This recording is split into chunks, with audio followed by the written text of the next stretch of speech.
Welcome to Tales from Mystic.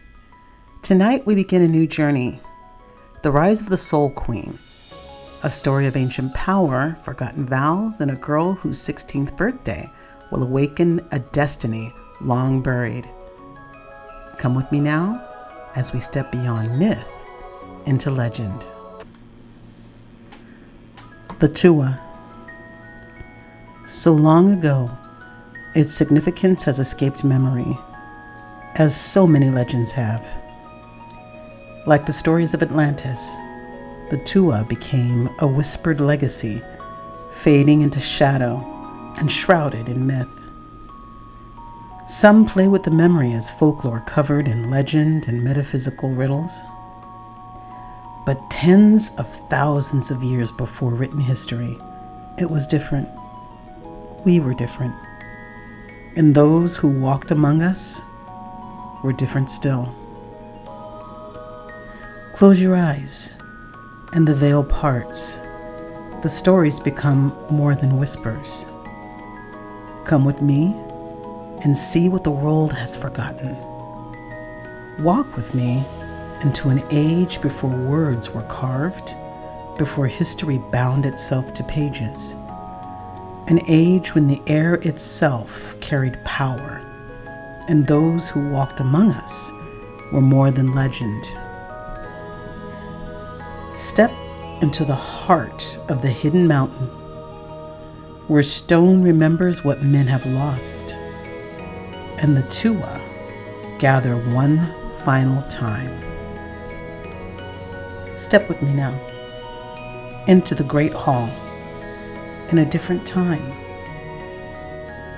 The cavern rises before us, hidden deep within the spine of stone. Its walls shimmer faintly with runes carved by hands long turned to dust. Fires burn low in great braziers, their flames bending inward as though drawn to the circle at the center. The air smelled of brimstone and the sharp tang of artisans' craft, finery of weapons and jewels alike. In the hall, the Tua have gathered, the last high council before the silence. Regal, formidable, each bearing the mark of the element that birthed them. Warriors of fire, healers of water, builders of earth, keepers of air, and above them all, the Soul, radiant as the sun itself. The fire are easy to spot, cloaked in crimson, eyes glowing like embers. Their voices crackle even in whisper, sharp with judgment. One glances toward the waterkin with scorn, muttering about hearts too easily swayed. The water moved like a tide, robes flowing in the hues of deep blue. They carry a calm grace, though unease ripples in their eyes under fire's gaze. Empaths, nurturers, accused by man of bending emotions to their will. One lowers her head, enduring the suspicion with quiet strength. The earth are pillars of stone, broad-shouldered, steady, their hands scarred by labor. They bear the weight of craft, miners, smiths, artisans, warriors who fight hand to hand. A murmur rumbles among them about men's treachery, their distrust heavy as iron. The air linger at the edges, robes pale, eyes sharp and restless. Whispers cling to them, dreamwalkers, mind-binders, too clever by half. A human priest catches their gaze and shudders, crossing himself in silence. And then, the soul, radiant, untouchable, Their cloaks shimmer like sunlight breaking through storm clouds. Their very presence draws the cavern's breath. They are royalty, the highborn, who have never mixed their blood with men. Power incarnate, their word is law. It was they who summoned the council. It is they who will decide the fate of all. These were no men. They were something older, something greater. The Elfkin, firstborn of Earth, keepers of power long before history began. And now they gathered in secret, not for celebration, but for reckoning, to decide whether to preserve their world or end it forever. Yet not all who stood within the circle were welcome. At the far side, apart from the factions, stood the Arcane. Shadows curled around them, though no fire flickered near. Their features bore the echoes of two worlds, the sharp grace of elves tempered by the restlessness blood of men. Power made strange, feared even here. Their presence was a wound, tolerated but never healed. Fire glared at them openly. Air watched with a scholar's suspicion. Earth kept their gaze averted, as if their very sight cracked stone. And the soul did not even look at them. Between the factions, men stand cloaked, not as rulers, but as allies. Druids, priests, the chosen few who kept faith in silence through the ages. They come in reverence, though unease trembles in their hands. They know this gathering is no celebration. It is a farewell. The soul rise first. Their voice carries like sunlight breaking cloud. It is decided. The age of harmony has ended. Men turned against us, driven by fear. The Arcane grow restless, their power unchecked.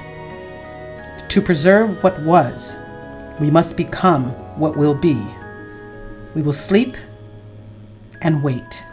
A wave of protest ripples through the chamber. Fire slams a fist to the stone. Cowardice, one hisses. To hide is to surrender. Water answers, voice calm yet edged with sorrow. To fight is to destroy what little bond remains. Men fear us already. More blood will end all of us. Earth growls agreement, though their tone is heavy, reluctant. If the mountain itself must sleep, then so be it. Air leans forward, their voice a whisper, like wind through the leaves. We will not be forgotten. Our echoes will remain, in thought, in dream, in fear. The Arcane only watch, silent. Shadows cling to them, though no fire still burns. They are not quite like the others. Their blood is divided. Their presence unsettling. Half elf, half human. Born of union, neither side forgives. Some stand apart, cloaks drawn tight as if shielding themselves from the very air. Others hold their ground with quiet defiance, their strange eyes glinting in the half-light. Around them, gazes fall heavy. Fire sneers openly. Earth regards them like cracks in the stone. Air studies them with guarded interest. Why soul does not lower their gaze to them at all. And still, one among the Arcane smiles faintly, not with warmth, but in the knowing way of someone who sees what others will not say. The soul extend their hands. Light flares dazzling the cavern. The factions join, though hesitation marks some. Their powers intertwine, weaving into a covenant sealed beneath the mountain's heart. When the darkness rises again, the soul sings. The Soul Queen will awaken. With her, the guardians will return. Until then, let silence guard us. The cave trembles as their voices bind the oath. The runes blaze, then fade. One by one, the Tua bow their heads, and the world begins to forget. Until now. Sunlight spilled across a cluttered bedroom, catching the sketches scattered across the bed. A girl stirred beneath the blankets, dark hair tangled, her hand resting on the open pages of a journal. Emily Stewart, dreamer, artist, misfit, 16 today. Her drawings told the truth she did not yet know. Long ears, strange eyes, figures crowned with fire and shadow. Elves, though she only thought them fancy. She had fallen asleep with the pencil still in her hand, her dreams spilling out onto the pages.